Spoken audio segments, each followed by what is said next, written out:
Hi guys, in today's video I'm going to tell you that how you can start writing a professional email using AI. So the process is very easy. You just have to follow me step by step and please do not skip the video. Let's get started without wasting any time.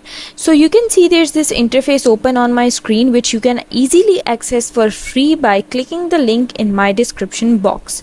Once you click the link on my description box, you are going to land over here on this site where there are two steps that you have to follow.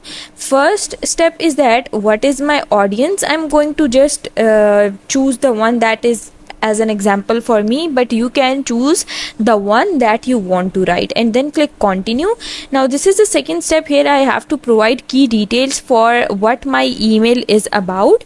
I am just going to write I am happy with my team, but you can write whatever you want to write the email about.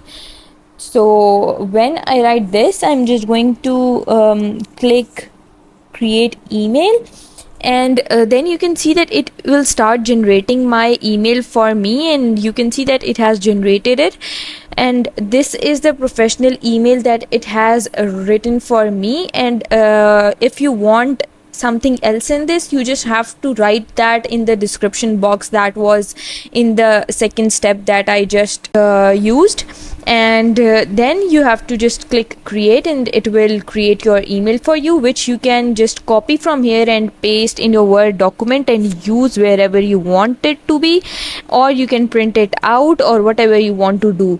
So this is an easy way that I use to create my professional emails using AI, and I hope you liked this video. If you did, please don't forget to like and subscribe my channel. So see you again. Thank you very much.